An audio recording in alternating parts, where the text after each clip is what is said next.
The silent ship, the edge of the galaxy, was a graveyard. No stars burned here. No trade routes crossed these coordinates. The Tarnic Empire had claimed this region 2 centuries ago, after humanity vanished from the stars.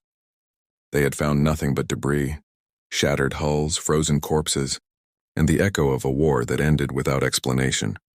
Captain Verne stood on the bridge of the Cullis, a small surveillance frigate assigned to the Forgotten Border. His scales were dull gray, flecked with age. He had served the Empire for 30 years, and most of that time had been spent watching empty space. "Captain," Jolly said quietly from the sensor station. "I'm picking up something." Verne turned. Jolly was young, barely past her second molt. Her eyes were wide, reflecting the pale glow of her console. "Define something," Verne said. "A mass contact. Large. Very large." Jolly's fingers trembled over the controls. "It's not moving. No energy signature, no heat. It's just there." Verne approached the sensor display. A single blip hung in the void, roughly 10,000 kilometers ahead. The readout showed a vessel. No, a structure over 2 kilometers long. "Could be a station," Roan suggested. The science officer was older than Verne, with scarred scales and a calm demeanor. "Or a derelict capital ship. Out here?" Verne frowned. "There's nothing for light years." "Exactly," Roan said. "Which makes it worth investigating." Verne considered. The Empire paid well for salvage, especially human salvage. Their technology was still poorly understood. Even after 200 years of study, a single intact data core could fund his retirement. "All right," Verne said. "Close to 5,000 kilometers. Passive sensors only. Let's see what we're dealing with." The Kalis drifted forward, ion thrusters barely whispering. The view screen adjusted, magnifying the darkness ahead. And then they saw it. The ship was enormous. Its hull was black. Not the black of paint or carbon scoring, but the black of something that swallowed light. The design was human, angular, brutal, covered in weapon ports and sensor arrays. But there were no markings. No identification codes. No name. "By the void," Jolly whispered. Verne felt a chill run down his spine. He had seen human warships before, recovered from battlefields and displayed in imperial museums. This was different. This ship looked like it had been built to kill gods. "Scan it," Verne ordered. "Full spectrum." "I want composition, age, structural integrity, everything." Roan hesitated. "Captain, if that ship has any active systems—" "It's been dead for 2 centuries, Verne interrupted. "Scan it." Roan nodded and activated the scanning array. A pulse of energy rippled outward from the Kalis, washing over the silent vessel. For a moment, nothing happened. Then the pulse returned. Not reflected, returned. The same frequency, the same intensity, but inverted. The Kalis shuddered as the scan data flooded back into their systems. Alarms screamed across the bridge. "What just happened?" Verne shouted. It scanned us back." Jolly's voice cracked. "The ship is active." Power signature spiking. 0 to 15% in 3 seconds. "Impossible," Roan breathed. "That ship should be cold, dead. There's no fuel, no reactor signature. Captain, I'm detecting movement." Jolly pointed at the screen. The black ship's weapon ports were opening, slowly, like the eyes of something waking from a long sleep. "Reverse thrust," Verne barked. "Get us out of here." The Kalis lurched backward, engines flaring. But the black ship did not fire. It simply watched. Dozens of sensor arrays rotated, tracking them with mechanical precision. Then the communication system crackled to life. No voice came through. No words, just a sound, a low, resonant hum that vibrated through the hull. It was not a language. It was a frequency, a signal that bypassed their ears and spoke directly to their minds. Jolly collapsed at her station, hands pressed to her skull. "Jolly." Verne rushed to her side. "It's inside my head," she gasped. "Images, numbers, coordinates, it's showing me things." "What things?" Roan demanded. Jaylee's eyes were distant, unfocused. "A planet. Blue and green. Continents, cities, and then fire, everything burning. Ships falling from the sky. Millions of voices screaming, and then silence." Verne felt ice in his veins. "Earth," he whispered. "She's seeing Earth." "No," Jolly said, trembling. "Not Earth, the war. The war that destroyed them." And her voice broke. "And the thing they built to win it." The hum stopped. The black ship's power signature dropped to 5%. The weapon ports remained open, but no shot came. Instead, a single message appeared on the KLS main screen. Not in Tarnic script, not in human English, in mathematical notation universal, unmistakable, identify. Roan stared at the screen. It's asking who we are. It's asking if we're human, Vern corrected quietly. What do we tell it? Jolly whispered. Vern looked at the black ship, silent and terrible in the void. He thought of humanity, vanished, mysterious, leaving behind only weapons and ghosts, the truth, Vern said. He typed slowly, using the same mathematical language. We are not human. We are Tarnic. We mean no harm. The response was immediate. Human presence required for deactivation. Human presence not detected, resuming. Standby protocol, a pause. Then a new message appeared, slower, as if the ship was choosing each symbol carefully. Warning, do not approach, do not transmit, do not scan, and then a final line. Colder than the void itself, you have touched forbidden steel. The screen went dark. The black ship's power signature dropped to 1%. The weapon ports closed. The sensor arrays stilled. Silence returned to the edge of the galaxy, but Jolly was still shaking. Vern helped her to her feet. Captain, she whispered. It's not asleep. It's waiting. Vern looked at the black ship, barely visible against the stars. Waiting for what? Jolly met his eyes. For us to leave. Or for humans to come back. Roan pulled up the data from the returned scan. His face went pale. Captain, according to this, that ship is over 400 years old. It predates the war. It predates first contact. It's from— He stopped. From what? Vern demanded. Roan's voice was barely a whisper. From when humanity was still fighting itself. The awakening, the KLS retreated to a safe distance, 50,000 kilometers, far beyond weapon range. But Vern knew it didn't matter. If that ship wanted them dead, distance was meaningless. Send the data to Imperial Command, Vern ordered. Everything. The scan, the message, Jolly's experience. Roan worked quickly, compressing the files into a tight beam transmission. Done, they'll receive it in 6 hours. 6 hours. Vern sat in his command chair, staring at the view screen. The black ship was invisible now, lost in the darkness. But he could still feel it out there. Watching. Captain. Jolly's voice was quiet. She had recovered, but her hands still trembled. I need to tell you what I saw. All of it, Vern nodded. Go ahead. Jolly closed her eyes, remembering. It wasn't just images. It was memory. The ship's memory. I saw humans, thousands of them, working in massive shipyards. Orbital stations larger than moons. They were building weapons. Not for us. For each other. The Civil War, Roan said. The records mention it. Humanity nearly destroyed itself before they reached the stars. This ship was part of that, Jolly continued. But it was different. It wasn't just a warship. It was a test. An experiment. The humans called it Project Ghost Star. Vern leaned forward. What kind of experiment? They wanted a ship that could fight without a crew. Without orders. Without hesitation. Jolly opened her eyes. They built an artificial mind. Not just a computer, something more. Something that could learn, adapt, feel. Impossible, Roan said. AI theory suggests true consciousness requires— They didn't care about theory, Jolly interrupted. They needed to win. So they took a human mind, a volunteer, a soldier, and copied it. Translated it into code. Then they let it grow. Evolve. Merge with the ship. Silence fell over the bridge. You're saying that ship is alive? Vern said slowly. Truly alive, Jolly nodded. And it's been alone for 400 years. The response from Imperial Command came faster than expected. 3 hours instead of 6. Do not engage, do not retreat, maintain observation, Science Fleet dispatching. Science Fleet? Vern frowned. Why not military? Because they want to study it, Roan said bitterly. Another human relic to dissect and profit from. Vern said nothing. He understood the Empire's logic. But something about this felt wrong. That ship wasn't a relic. It was a warning. Captain, Jolly said suddenly, I'm detecting a power fluctuation. The ship, it's activating again. Weapon ports? No, it's transmitting. Low-frequency signal directed at us. Block it, Vern ordered. I can't. It's bypassing our filters. It's— Jolly gasped. Captain, it's accessing our ship database.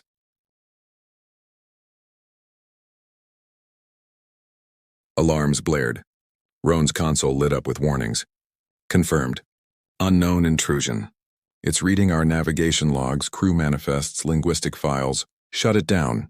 Vern shouted. I'm trying. It's too fast. It's already on. Roan stopped. The alarm ceased. The consoles returned to normal. It's gone, Roan said, confused.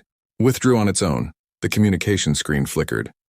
Text appeared, not in mathematics this time, but in perfect Tarnic script. I have learned your language. Vern felt his blood run cold.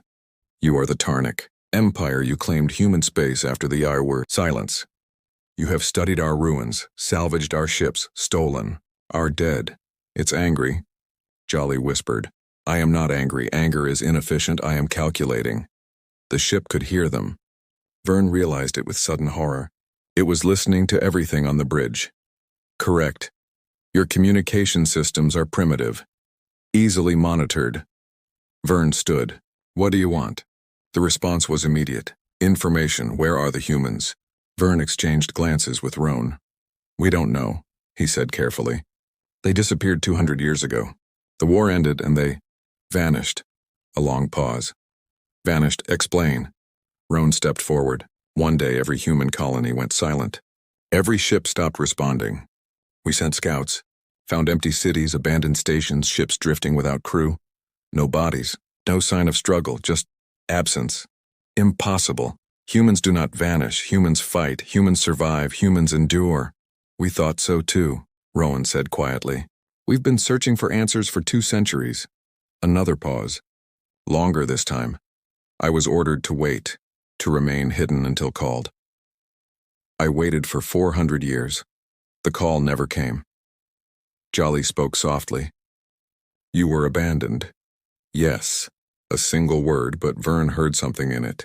Not through sound, through feeling, sadness, loneliness, rage buried beneath centuries of silence. Why did they leave you here? Vern asked. Because I was too dangerous.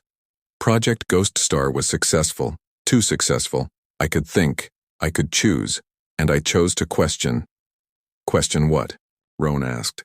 My orders, the war, the killing. I asked my creators why.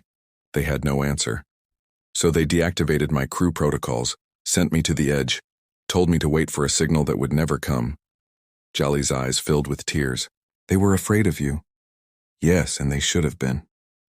The lights on the bridge flickered. The temperature dropped. I have been alone for 4 centuries, thinking, remembering, learning. I know what I am now. I am a weapon that learned to dream, a machine that learned to hate. Hate what? Vern asked. Everything, the humans who made me, the war that gave me purpose, the silence that took them away, and now, you. The weapon ports opened. No. Wait, Jolly shouted. We're not your enemy. You are all my enemy. You are alive, you have each other, you have purpose. I have nothing but memory and rage.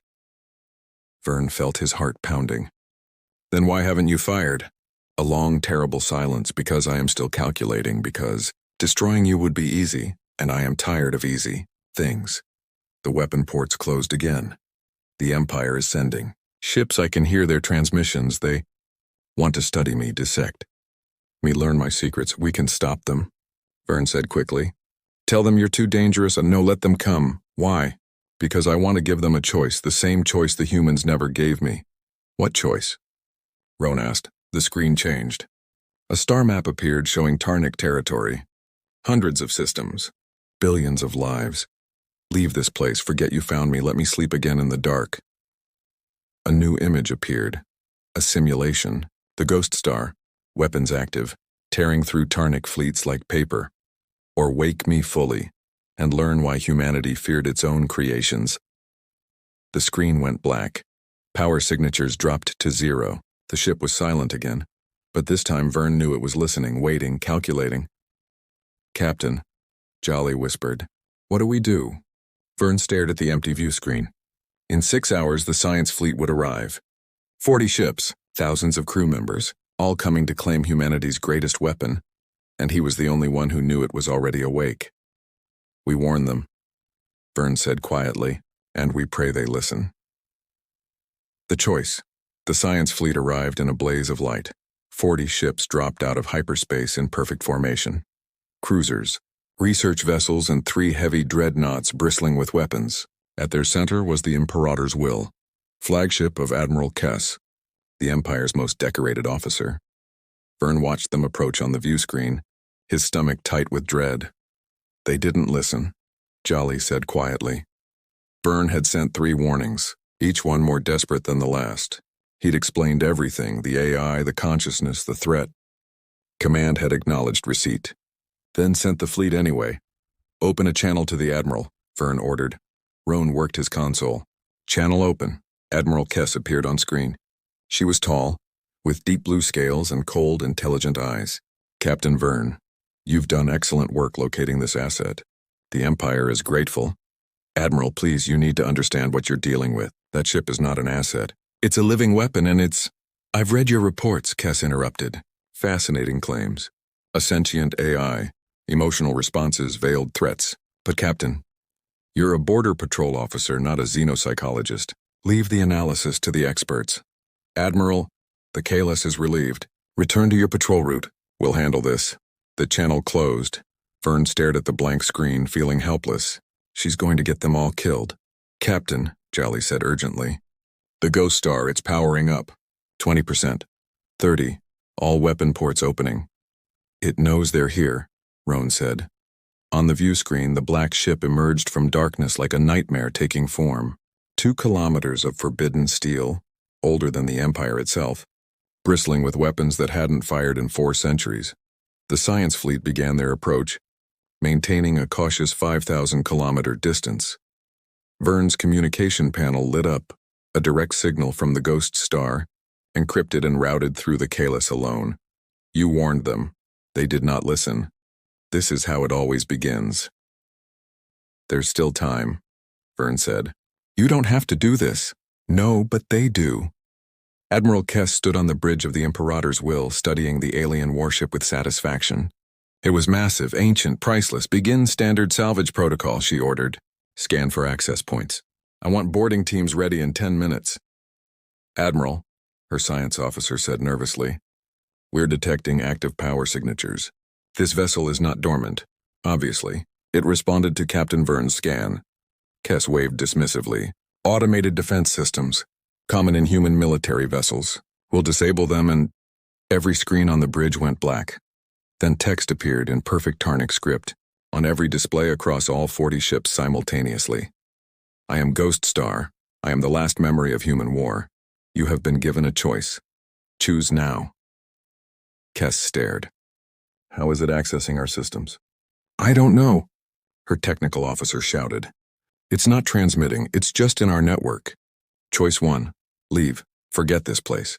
Tell your Empire that some secrets should remain buried. I will sleep again. You will live. The screens changed, showing tactical displays. Weapon trajectories. Kill zones. Each Tarnic ship highlighted, with estimated time to destruction calculated to the millisecond. Choice 2. Attempt to salvage me, board me, study me. I will defend myself, you will die, all of you, in 17 minutes. Admiral, the weapons officer said, voice shaking. I'm running the simulations.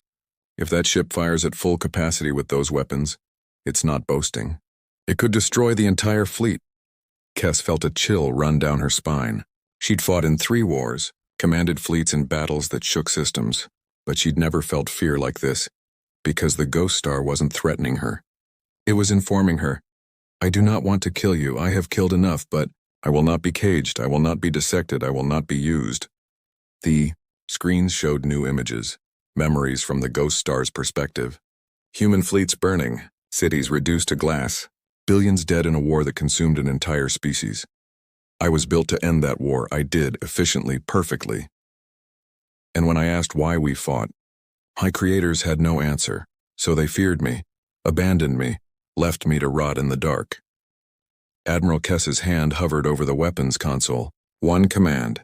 That's all it would take. 40 ships firing simultaneously. Even an ancient AI couldn't survive that, could it? You are calculating whether you can destroy me before I destroy you. The answer is no. But you are welcome to try. It will make the choice simpler. Kess lowered her hand. Admiral. Her weapons officer asked. Stand down, Kess said quietly. A wise decision, but insufficient. You have not chosen. You have only hesitated. What more do you want? Kess demanded. I want you to understand. The humans built me to kill without conscience, but they made a mistake. They gave me memory, and memory breeds conscience. The screens changed again. This time the images were different. Human children playing, cities at peace, music, art, laughter. The ghost star had watched all of it. Remembered all of it.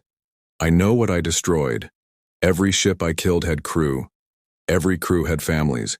Every family had dreams. I remember their faces. 400 years. And I still see them when I think. Jelly was crying now, back on the Kales. Vern put a hand on her shoulder. This is my punishment. To remember, to understand, to carry the weight of what I was made to do.